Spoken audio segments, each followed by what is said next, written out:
పూర్వకాలంలో సూర్యదేవుని వద్ద ఒక అమూల్యమైన మణి ఉండేది. దానిని సమంతకమణి అని పిలిచేవారు. ఈ మణి ఎక్కడ ఉంచినా ప్రతిరోజూ 8 భారాల బంగారం, అనగా సుమారు 77 కిలోలు ఉత్పత్తి చేసేది. అంతేకాక దానిని ధరించినవారికి దుష్టగ్రహాలు దగ్గర కావు, దారిద్ర్యం తొలగిపోతుంది, శాంతి, ఐశ్వర్యాలు కలుగుతాయి. ద్వాపర యుగంలో ద్వారక నగరంలో ఉన్న సత్రాజిత్ అనే రాజు సూర్య భగవానుడి గొప్ప భక్తుడు. భక్తిశ్రద్ధలతో సూర్యదేవుని ఆరాధించేవాడు. సత్రాజిత్ యొక్క నిష్ఠ, భక్తికి మెచ్చిన సూర్య భగవానుడు సత్రాజిత్కి సమంతకమణిని అనుగ్రహించాడు. సూర్యదేవుడు మణిని ఇచ్చిన తరువాత సత్రాజిత్ ఎప్పుడూ మణిని ధరించి తిరుగుతుండేవాడు. ఒకసారి సత్రాజితుడు దానిని ధరించి ద్వారకానగరంలో ప్రవేశించగా అతని రూపం సూర్యుడిలా ప్రకాశించింది. ద్వారకవాసులు అతడిని చూసి సూర్యుడు స్వయంగా వచ్చాడేమో అని అనుకున్నారు. కాని తరువాత తెలిసింది అది సూర్యుని వరప్రసాదమైన సమంతకమణి ప్రభావం అని. సమంతకమణి యొక్క గొప్ప విలువను మరియు రాజ్యానికి దాని ప్రయోజనాన్ని గుర్తించిన శ్రీకృష్ణుడు సత్రాజితుడిని పిలిచి ఈ రత్నాన్ని యదువంశ రాజైన ఉగ్రసేనుడికి అప్పగించమని సత్రాజిత్ను వినమ్రంగా కోరాడు. కాని సత్రాజితుడు అంగీకరించలేదు. ఒకరోజు సత్రాజిత్ యొక్క సోదరుడు ప్రసేన సమంతకమణిని ధరించి అడవిలో వేటకు వెళ్లాడు. దురదృష్టవశాత్తు ప్రసేనను ఒక సింహం దాడిచేసి చంపి రత్నాన్ని తీసుకుంది.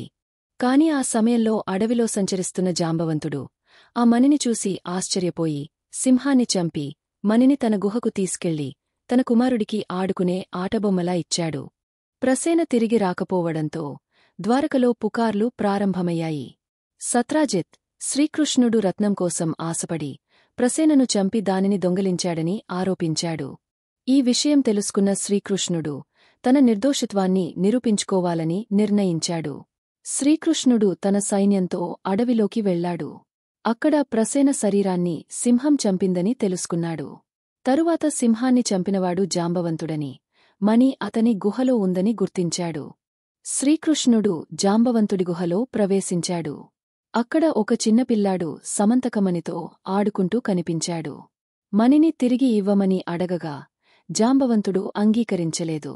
దీనితో ఇద్దరి మధ్య భీకర యుద్ధం ప్రారంభమైంది.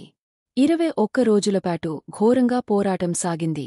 జాంబవంతుడు అపారశక్తిశాలి, కాని చివరికి కృష్ణుని దైవత్వం ముందు ఓడిపోయాడు. జాంబవంతుడు యుద్ధం తరువాత శ్రీకృష్ణుడు మరెవరో కాదు శ్రీరాముడే అని గుర్తించాడు. వెంటనే ఆయన కాళ్లపైపడి క్షమాపణలు చెప్పాడు. ఆ తరువాత జాంబవంతుడు సమంతకమణిని శ్రీకృష్ణునికి అప్పగించి తన కుమార్తె జాంబవతితో వివాహం చేయించాడు. శ్రీకృష్ణుడు రత్నం మరియు జాంబవతితో ద్వారకకు తిరిగి వచ్చాడు.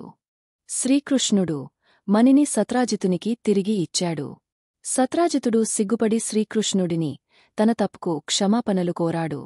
కృతజ్ఞతగా సమంతకమణిని మరియు తన కుమార్తె సత్యభామను శ్రీకృష్ణునికి ఇచ్చి వివాహం జరిపించాలనుకున్నాడు. అయితే శ్రీకృష్ణుడు రత్నాన్ని ఉంచుకోవడానికి నిరాకరించాడు. అది సత్రాజిత్ వద్దే ఉండాలని, దాని ఆశీర్వాదాలు సూర్యభక్తిపై ఆధారపడతాయని చెప్పాడు. తరువాత సత్యభామ శ్రీకృష్ణుని వివాహం జరిగింది. ఇలా సమంతకమణి కథలో శ్రీకృష్ణుడు తనపై ఉన్న అపవాదును తొలగించుకున్నాడు. ఇలాంటి మరిన్ని కథల కోసం ఈ వీడియోను లైక్ అండ్ షేర్ చేయండి మరియు ఈ ఛానెల్కు సబ్స్క్రైబ్ చేసుండకపోతే చేయడం మర్చిపోవద్దు.